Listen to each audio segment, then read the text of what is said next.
Hey, architecture firm owners and emerging leaders.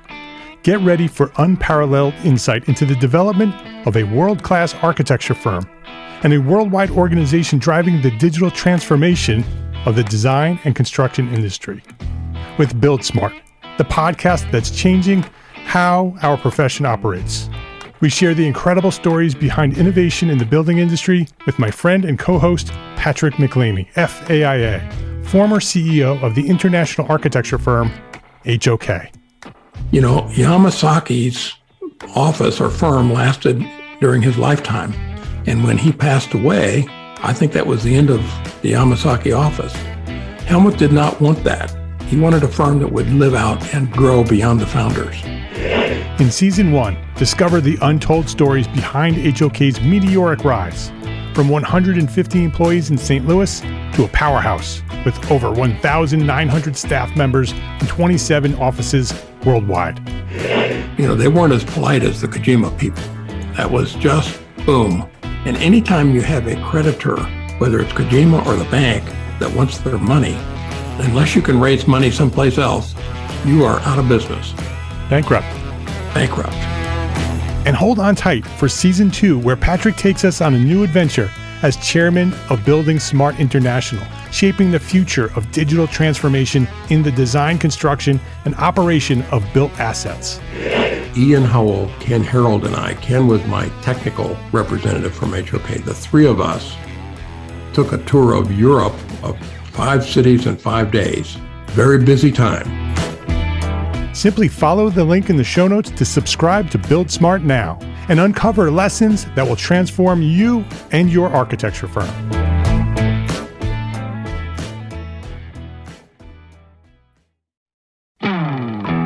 Hey, architecture firm owners and emerging leaders. Get ready for unparalleled insight into the development of a world-class architecture firm and a worldwide organization driving the digital transformation of the design and construction industry. With Build Smart, the podcast that's changing how our profession operates. We share the incredible stories behind innovation in the building industry with my friend and co-host, Patrick McLeamy, FAIA, former CEO of the international architecture firm, HOK. You know, Yamasaki's office or firm lasted during his lifetime. And when he passed away, I think that was the end of the Yamasaki office. Helmut did not want that. He wanted a firm that would live out and grow beyond the founders. In Season 1, discover the untold stories behind HOK's meteoric rise, from 150 employees in St. Louis to a powerhouse with over 1,900 staff members and 27 offices worldwide. You know, they weren't as polite as the Kojima people. That was just boom. And anytime you have a creditor, whether it's Kojima or the bank, that wants their money, unless you can raise money someplace else, you are out of business. Bankrupt. And hold on tight for Season 2, where Patrick takes us on a new adventure as chairman of Building Smart International, shaping the future of digital transformation in the design, construction, and operation of built assets. Ian Howell, Ken Harold, and I, Ken was my technical representative from HOK. The three of us took a tour of Europe of 5 cities in 5 days. Very busy time. Simply follow the link in the show notes to subscribe to Build Smart now and uncover lessons that will transform you and your architecture firm.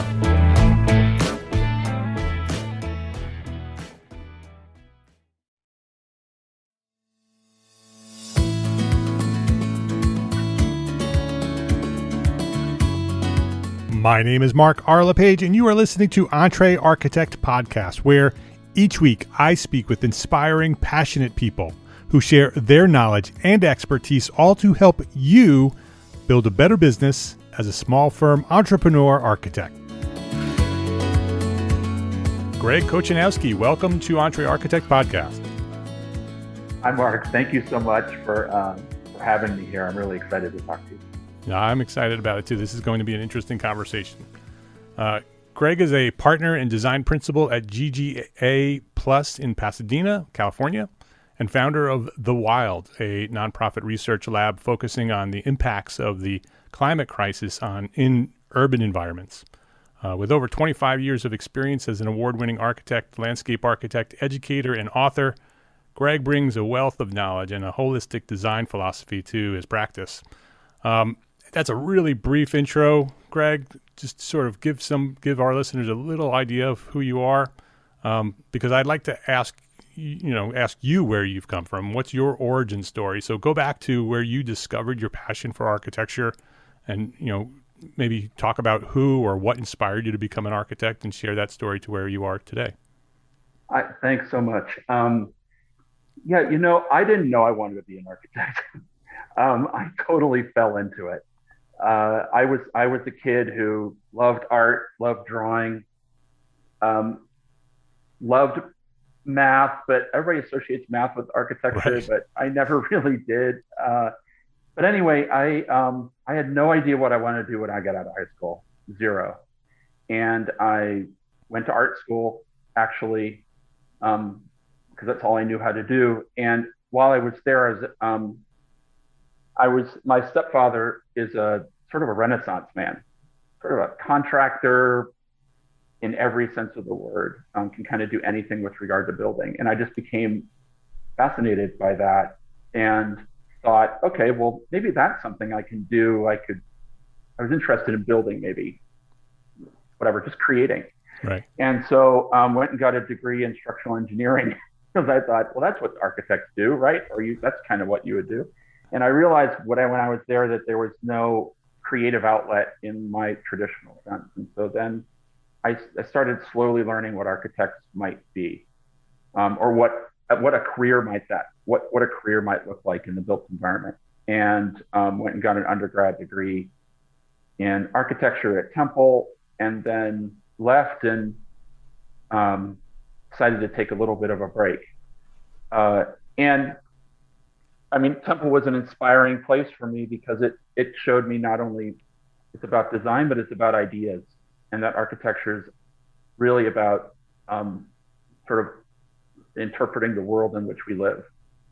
And the people that occupy these places and their cultures and everything like that. So that really broadened my understanding. But when I got out of undergrad, I worked for a sole proprietor over his garage drawing houses in Western Massachusetts. And it was like the best experience ever because I got to do everything. It was all hand drawing at that time. We had electric erasers and we had drew on Mylar, and it was fantastic. I remember those days. It was just, I still miss it. I still miss the smell of like burning erasers in the yep. studio. I know that smell immediately. So, and then took another job at a sort of middle-sized, more corporate-y firm that did more commercial kind of work, and then decided, I really want to go back and explore ideas. And so then went to grad school at UCLA, came out west because it was totally different from Boston, which is where I grew up. So I grew up mostly on the East Coast, and coming out to the West Coast scared the heck out of me when I first visited the school. And I thought, you know what, being scared is a little good. It's something totally new for me. And it will make me grow in different ways that I didn't know I could grow in. So I hated LA the first year I was here. And I think mostly because it's so different. I miss my family and everything. But now I can't imagine being anywhere else. And partly what I really fell in love with and what I fell in love with at grad school was, if you're not aware of LA, if you've ever been to LA, everybody thinks of traffic, traffic and celebrities. But it's really this, it's one of the most authentic kind of melting pots that exist in the United States, with really deep culture and really deep history of people and landscape. And we have real wildness and wilderness that just cuts right through the city with regard to the Santa Monica Mountains and the Hollywood Hills and the San Gabriel Mountains. And so that juxtaposition of a kind of one of the largest metropolitan centers in the world with this also kind of real sort of wildlands that exist right there that you can escape from in like literally 5 minutes, go from the city to those literally within 5 to 10 minutes was really inspiring for me, and just made me think of urbanism and cities in a totally different way. And it really drew out my passion in landscape, which I never knew I had. And so after grad school, I took some jobs. Again, I took another job with a sole proprietor working out of his garage. and like the small firm was like an immediate, it was just myself and this other guy. And we were fortunate enough to be part of a competition for Staten Island to rethink Fresh Kills landfill. And so that also sort of bore out this other passion in landscape. And so that's carried to the current day, where I then was working at a few other firms, but the most significantly was Rios before GGA for about 14 years, in which it is a landscape and architecture firm. And so I really pursued my passions there and learned a lot. And now I've taken that to GGA as design principal. I've only been there for about 7 months now. We're in early part of 2022. And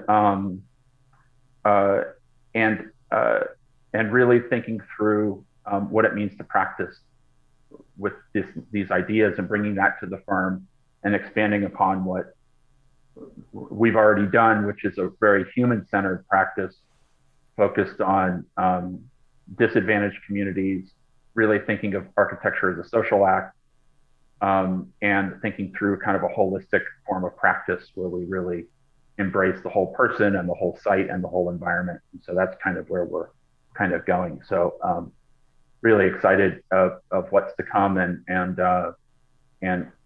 working with some really wonderful people and wonderful clients. So that's kind of where I am right now. And you're relatively new at GGA, right? Yeah, it just started last June. And it's like I said, it's a firm. We're relatively small. We're comparatively in LA. There's a lot of different small firms. It's different than in metropolitan Chicago or New York, which is dominated by the sort of larger sort of institutional firms. We have those here too, but it's a lot of small startup firms. And so for LA, we're actually good size for one of those firms. We're about 38 to 40 people, somewhere in there. But we work across, like I said, affordable housing, transitional housing, permanent supportive housing for homeless, a lot of homeless and social issues, dealing with trauma-informed design, which is a really interesting way of thinking through the whole person and people who have gone through enormous amounts of trauma, either through homelessness or abuse, either sort of dependency or physical abuse, and ways in which architecture and design can help that healing process. And really thinking of design in that way, which is, I think, going back to the sort of the architecture as a social act of the 1970s, 1960s, 1950s, are really engaging the politics, architecture engaging that realm. It went away from that for so long. It's kind of embraced capitalism for so long. And I think that I was interested in going back to that, or engaging with that. And so we do that in schools. We do a lot of, so again, in the same mindset, doing a lot of education work and a lot of civic work. So working in the public realm and working with people in need is what we're about. And we're really passionate about what we do. And it's exciting to be a part of that. So you were mentioning earlier that your approach to architecture is a holistic approach, and it sounds like GGA is aligned with that. What does that type of practice look like? I mean, when you take on a new project, what does it mean to have a holistic approach? So it might mean different things for different people, but what it means for us is that, I mean, there's certain things in terms of you want to be part of your site. You want to be anchored to your context. Those are all things that maybe every architect or a lot of architects would want to do. But what we also see is that architecture is inherently a collaborative act. And really thinking through providing agency and giving agency to everybody who's involved in the project. That everybody who comes to a project has expertise of some form to provide. Now, that might not be technical expertise. That might be cultural expertise. It might be It might be someone who's deep in the community. It might be somebody who's sort of an ecologist who really understands the environment. And so there's a process. What I'm saying is that there's a process associated with holistic design, that it's not just make sure we check a bunch of boxes, that we've done this and we've done that, we've done that. But through the integration of different ways of thinking, we create a kind of a solution, quote unquote, or a project that fulfills the kind of the needs of a broad constituency. And that constituency might be people, it might be environment, the environment as a sort of abstract constituent in the process, as well as owners and engineers and contractors, and sort of a wide gamut, but giving real agency to those people. And that level of inclusiveness and thinking of diversity, not again as a kind of affirmative action, but a real leveraging of diversity, is something that we're really interested in. And that's something that we see as holistic design, thinking through sustainability through economic means, not just environmental means, or cultural sustainability. So these kinds of terms, I think, have typically been pigeonholed or into certain categories, and that makes sense, right? Because it helps you to understand them more and learn about them. But it also, if you broaden them just slightly, it helps you to kind of create these really well-rounded projects and relationships. One of the things that I mentioned in your bio is that you're the founder of The Wild, which is a nonprofit research lab focusing on the impacts of the climate crisis in urban environments. LA, urban environment, climate crisis for sure. Yeah. Every summer we're seeing major wildfires happening, and it's happening more and more, right? It's almost becoming the wildfire season that you're expecting it to happen. How and why did you start that organization?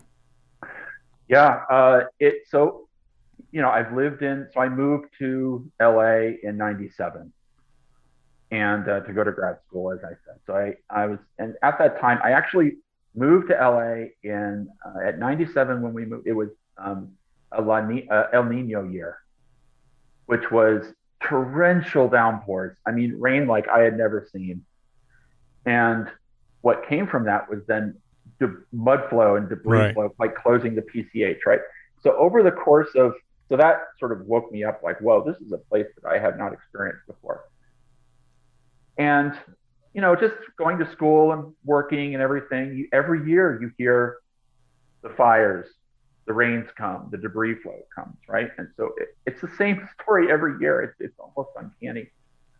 And at that time, around 2007, MoMA put out a publication about sea level rise called Rising Currents. And it was the first time designers had actually engaged with the issues of climate change in a serious way. And I saw that and was super inspired by it, and just let it mull for a while. But I was wondering, like, why is nobody talking about what we go through here in California? Nobody's talking about fires from a design standpoint. And so around 2012, 2013, somewhere around that, I started thinking through it more deeply and did some speculative design work on debris flows. And it just sort of spiraled into having a passion for this subject and finding there was an opportunity here. There was a lane here that nobody else was talking about that seemed to really connect with this city that I lived in and my family lives in, and with the much broader global issues that are going on right now. And so that confluence maybe, and also connected my passions of landscape and architecture and urbanism beautifully. So I was studying that and working on that, and did an education panel actually at ASLA, which is the National Landscape Association, in October of 2018 this is my first time out there talking about wildfires. And then in November of 2018, we lost our home in Woolsey Fire. Oh. So it became this conflation of living the research kind of. So your interest came first. Yeah. And then the fire hit you personally. Exactly. And you're like, but it was a very fascinating thing that happened, which was before I was kind of studying this thing at wildfires at like 50,000 feet, looking at big history of fire patterns and all this stuff. It was relatively abstract. And when that happened, happened to us personally, all of a sudden you really understood the human toll that it takes. And we actually don't live like on a single family lot somewhere. We live as part of a cooperative here in the Santa Monica Mountains. And so we have 215 other homes here, of which 110 were lost. And so what it showed me was the value of community and the value of social infrastructure and the impact that fires have on real people, and that real solutions can really come out of smaller actions, grassroots actions, groundswell kinds of things, in addition to top-down planning. There's still that too. So that made me think, I'm going to start my own organization. I'm going to start a nonprofit and try and do some of this work through that and take it seriously. And so that's what's kind of come from it. I went and started it, and this book, which happens to be the same title as the organization. The Wild. The book is called The Wild. The book is called The Wild, and the organization is called The Wild.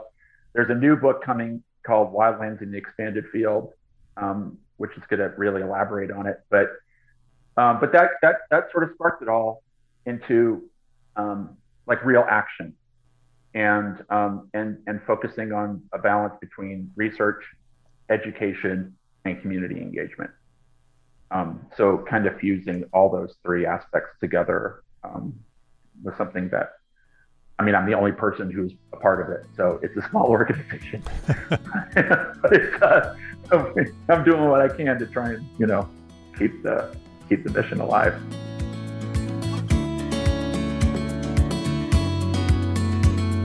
Let's take a quick break to say thank you to our sponsors for their support of this episode. Do you have ideas about how to improve the architecture profession? I know you do. If you're listening to this podcast, you definitely have ideas about how to improve our profession.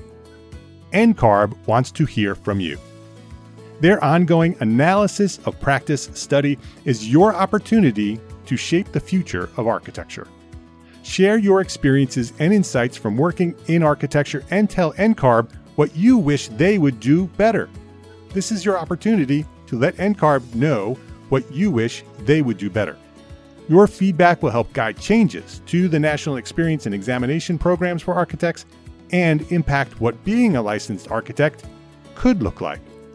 Whether you're an architect or you work with architects, NCARB wants to hear from you. Make sure your voice is heard. Contribute to the analysis of practice study today. Sign up at ncarb.org/AOP. That's ncarb.org/AOP. ncarb.org/AOP. This episode is brought to you by FreshBooks. There's a lot to love about being an entrepreneur architect, right? But trying to figure out your financials on your own is not one of those things. Luckily, there's FreshBooks, the all-in-one accounting solution that's built for business owners like us. FreshBooks takes all the not-so-fun parts of running a business, from building and tracking invoices to managing online payments to organizing expenses, and automates them with features like the new digital bills and receipt scanner, saving you up to 11 hours per week in the process. 11 hours. FreshBooks has your back at tax time too. It's almost tax time.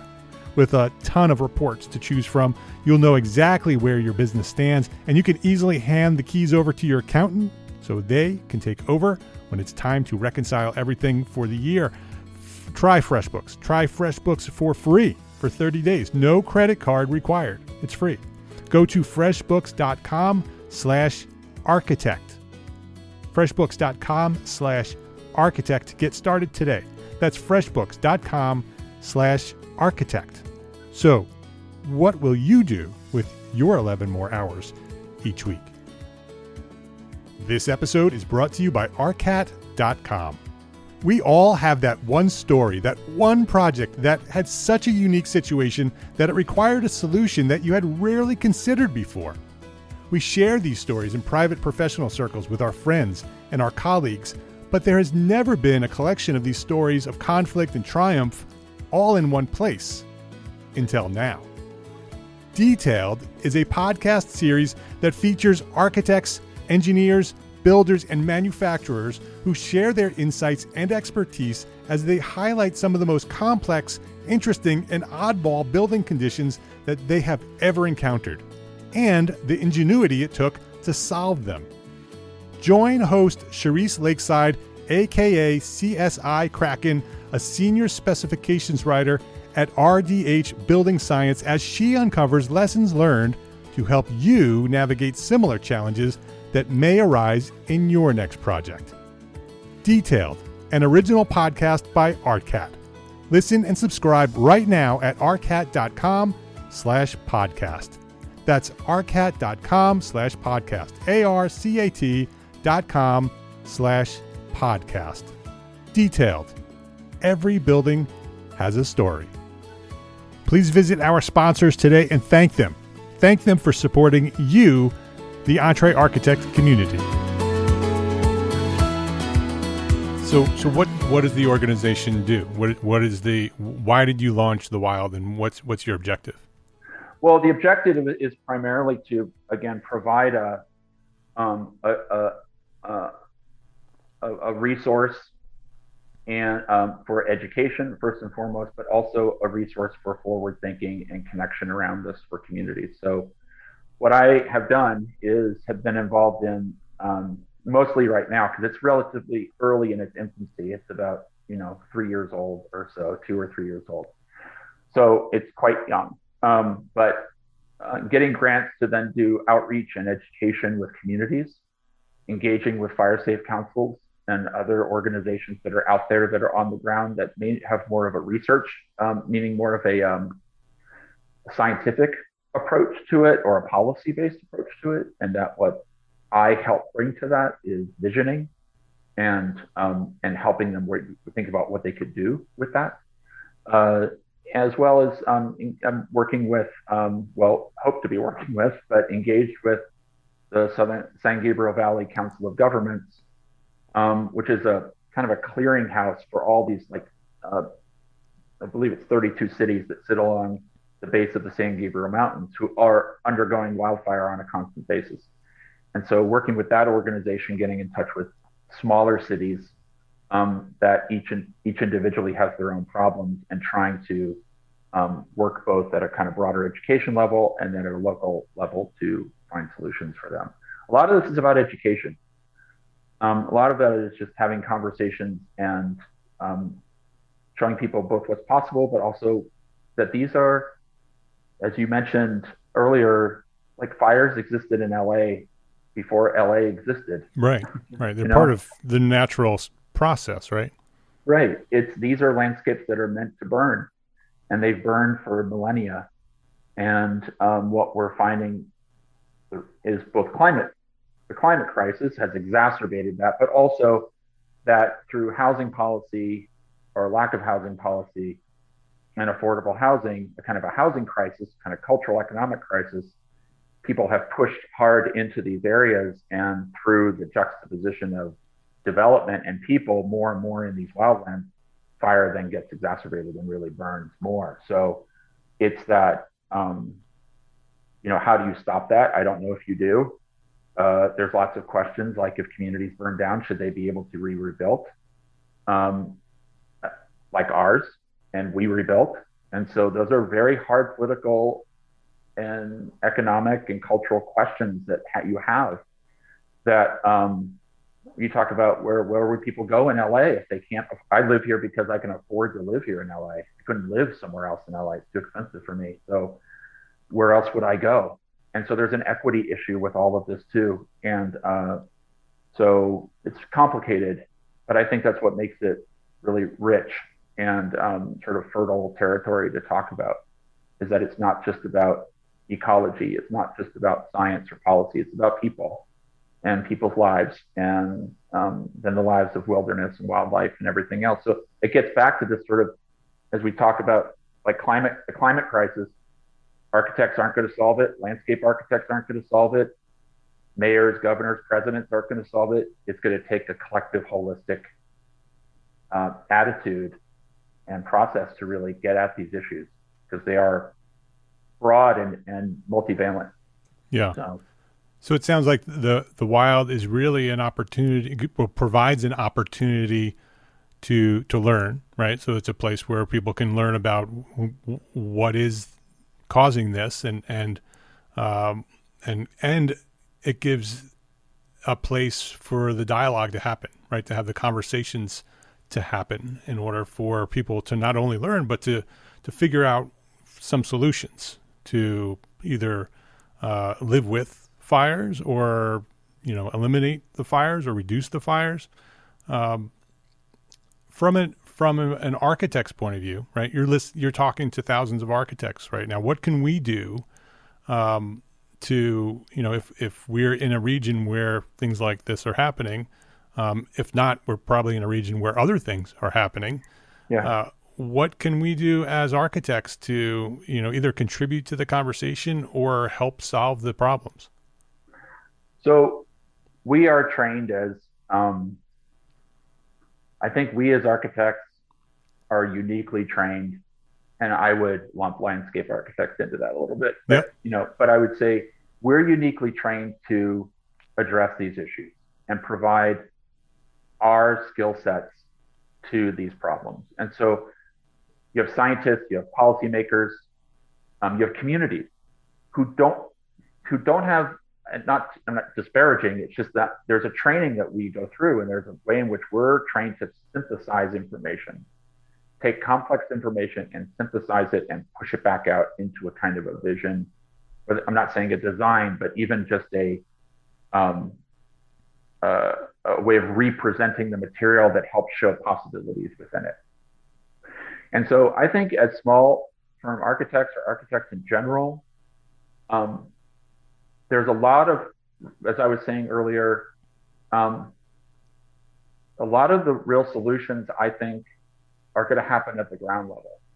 It's communities organizing to create solutions for themselves, whether those are small or large, to help withstand the changes that are coming on by climate. And there's a few examples of this that there are here in LA, and we can talk about flooding too, because I think it's equally as appropriate for flooding as well.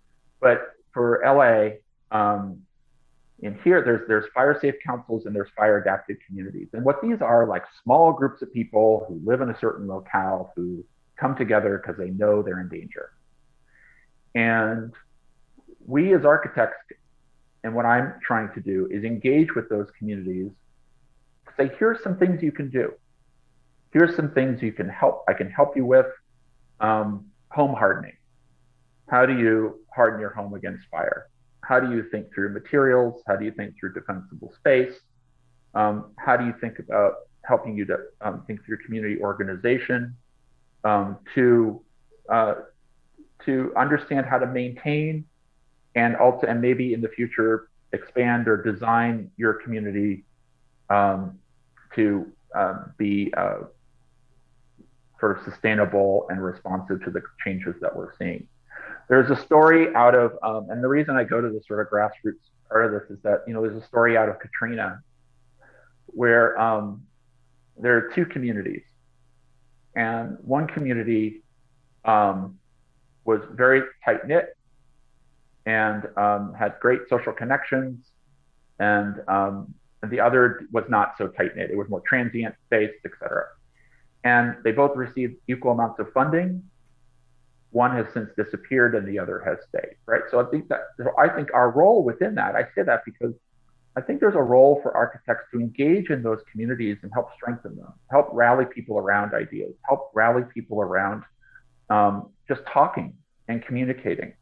And with our visual language and with our skill sets at talking to tons of people all the time, we have an ability to bring those people together and then help them organize and help them withstand some of these challenges that they face, even if there's not anything ultimately that we build or that we, design, because it's the strength and bonds of those communities too that help to also foster sort of resilience.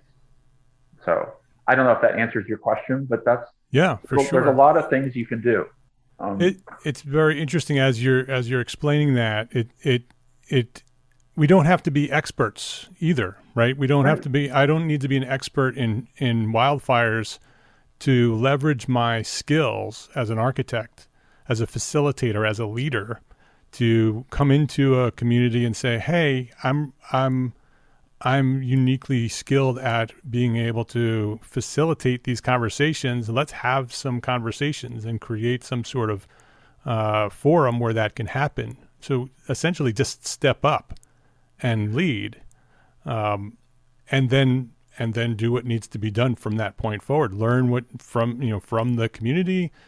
Could find resources to bring to the community just to have that conversation. Like you said, Greg, one community tight knit. They have a communication process, a system, right? Just naturally because they're a tight knit community. Another community, they don't know one another. They don't have any communication system in place. They go away.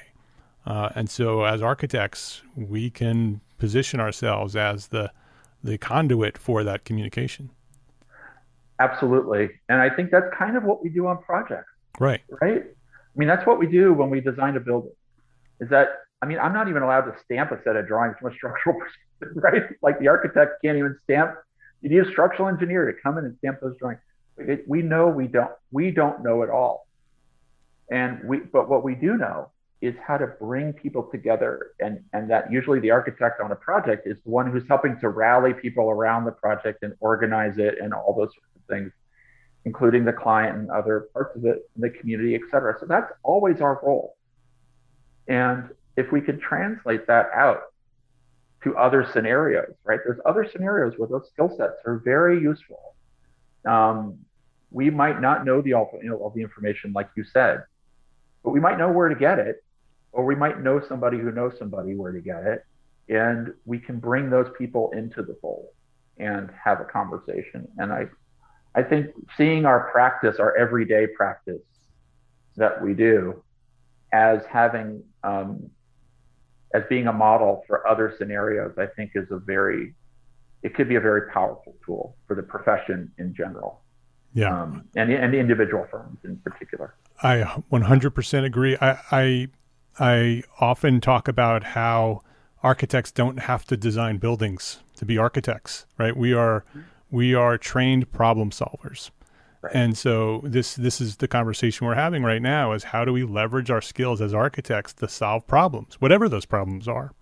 One of my long-term goals is I just started the seeds of a new network where we're taking the community of small firms that we've built over the last 10 years and we're formalizing them into a network. So we know who's in the community, right? So we know what their names are, what their firms are, what their specialties are, where they're located.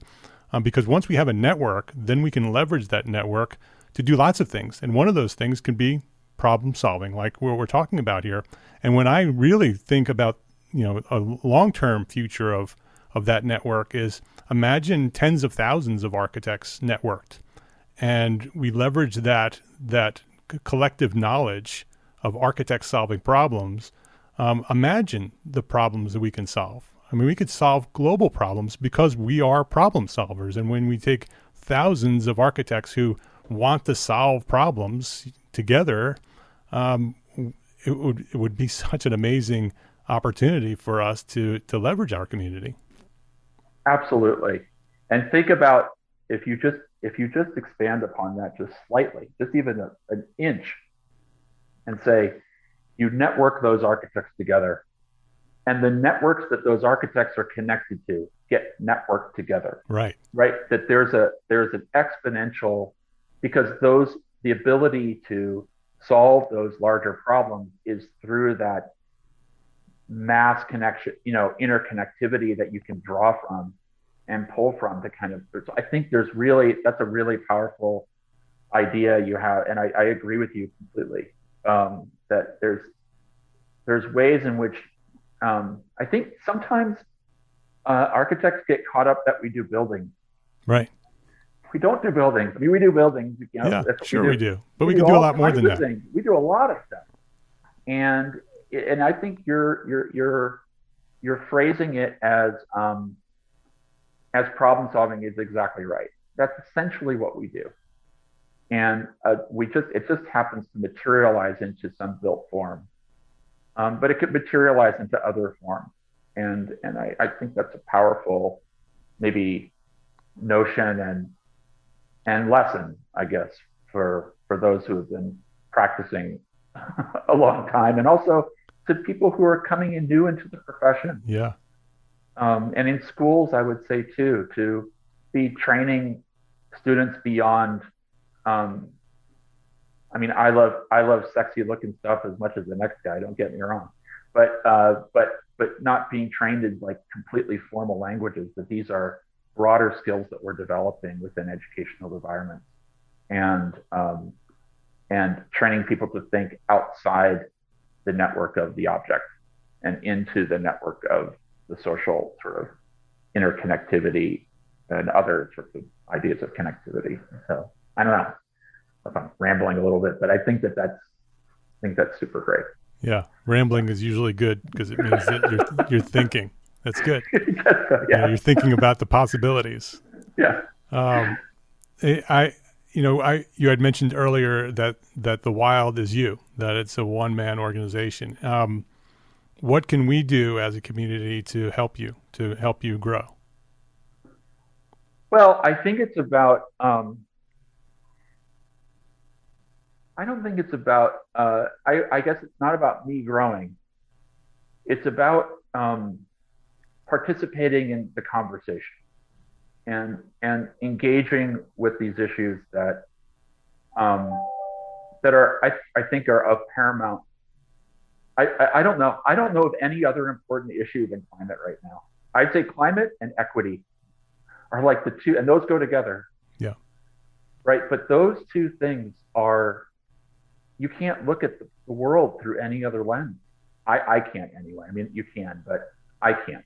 And, 50 years from now, that's affecting us now, and it will affect us into the future, and it will become exacerbated, not just environment, but equity issues too. And so I think seeing ourselves as agents of change, agents of, or being part of the process of change, is where that quote unquote help comes out the most, because it's about the more voices from the profession there are, the more that people are engaged, the further we can move. And my organization disappears, that's fine, right? If something else takes over, that's what's important. What's important is that we're all moving together and that we're all pushing the issues and to solve these problems.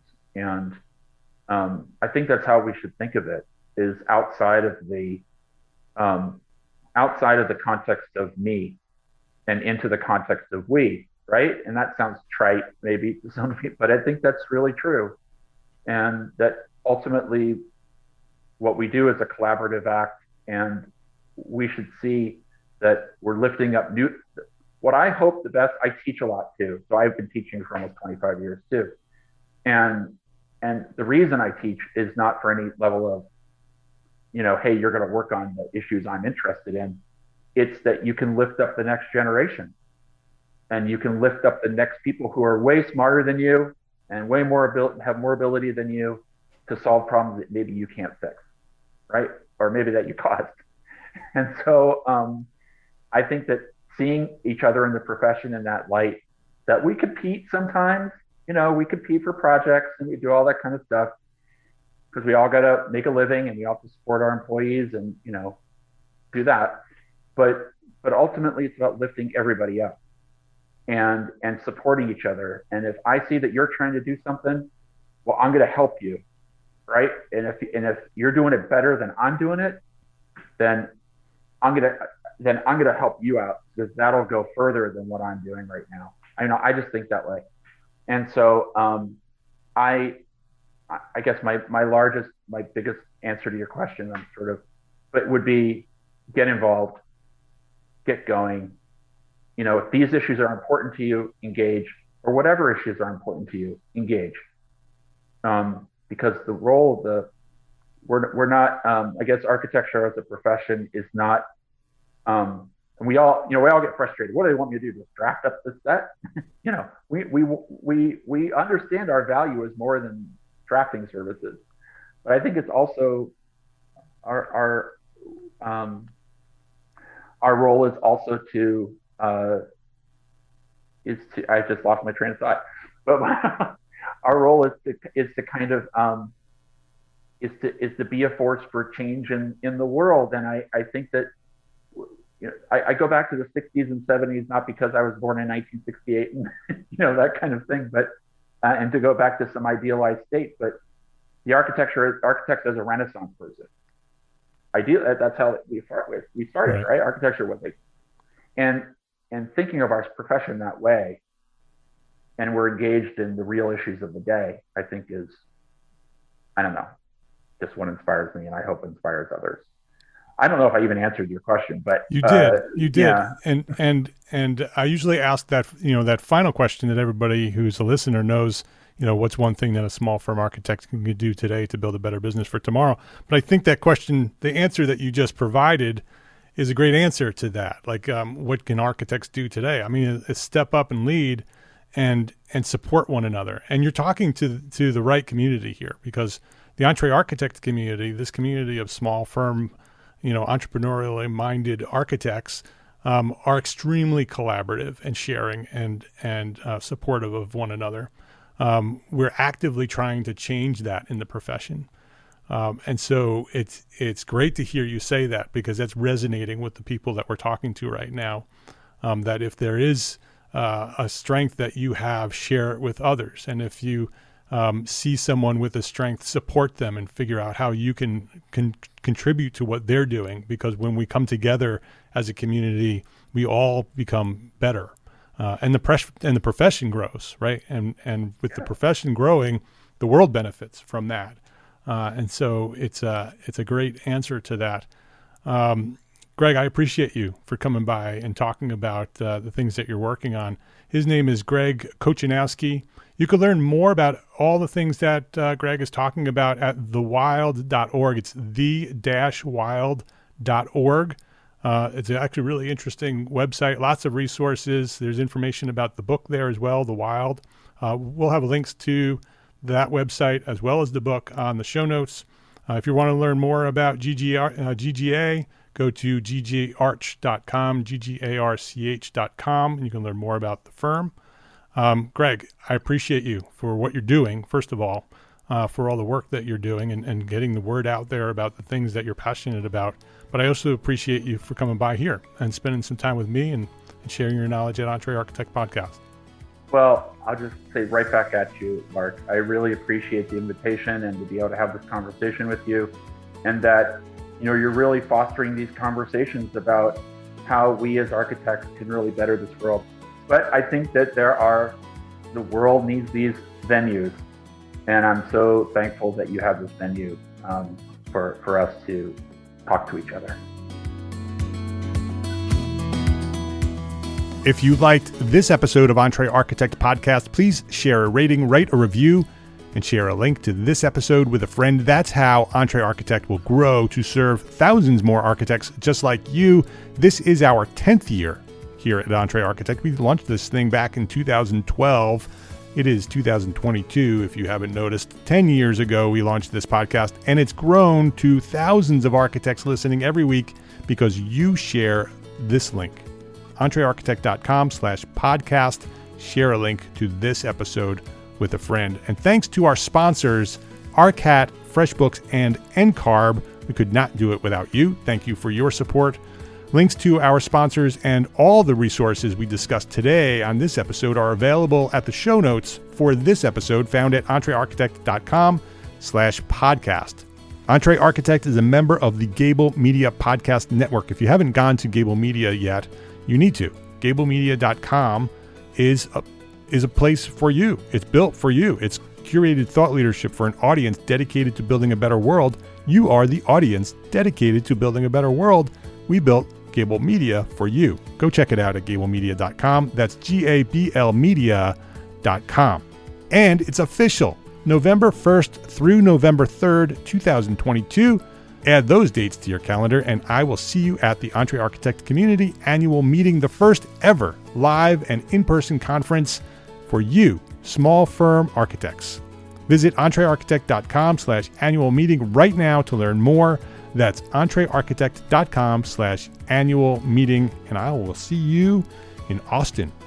Thank you for listening today. Thank you for listening every week. I appreciate you coming back and sharing links to this episode. Go do that. This episode, go share it with a friend. Thanks for being here. Love, learn, and share what you know.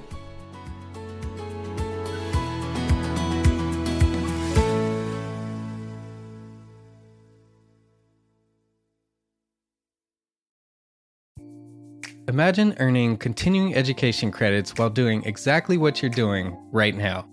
Well, you can. Gable Media has revolutionized the way you earn your continuing education credits with a groundbreaking approach. Forget running around town and scouring the internet for credit-worthy courses. Fulfill your CE requirements effortlessly by listening to engaging podcasts just like the one you're listening to now. Our podcasts are designed to educate, entertain, and inspire, all in a user-friendly environment. But wait, there's more. Architects, Gable Media is also approved as an AIA continuing education services provider. Upon completion, we handle everything, from reporting your hours directly to the AIA to storing your certificates in your personal Gable Media profile for your self-reporting needs. So follow the link in the show notes and start earning your credits in the most innovative and entertaining way possible with Gable Media. Attention architects and creative minds, get ready to supercharge your brand with Build Your Brand, the podcast that's unlocking the secrets of branding success for creatives. Hey there, it's Mark Arlepage, founder of EntreArchitect, and I'm inviting you to join my friend, architect marketing expert Jeff Eccles at Build Your Brand podcast, where he explores the captivating stories of the world's top brands and transforms their lessons into powerful moves for small firm architects and creatives like you. In Season 1, Jeff shares the thrilling tale of Southwest Airlines, where he dissects their journey to the summit and distills it into strategies tailor-made for you. It's important to keep in mind that companies like Southwest compete in the real world, just like you, and face real-world challenges, just like you. You might be surprised at how similar those challenges are to the struggles that you grapple with on a day-to-day basis. Don't miss out on your blueprint for success. Subscribe, tune in, and let's build your brand together. You may have noticed that the very best brands in the world are also known for having somewhat unique corporate cultures. That's often the glue that holds everything together when they encounter those rough spots. We don't do it because it inconveniences the passengers to whom we are primarily dedicated, the short-haul, frequent flyer. Follow the link in the show notes to subscribe to Build Your Brand today. Remember, no matter the size, the journey's the same. Your brand's journey to the top starts here.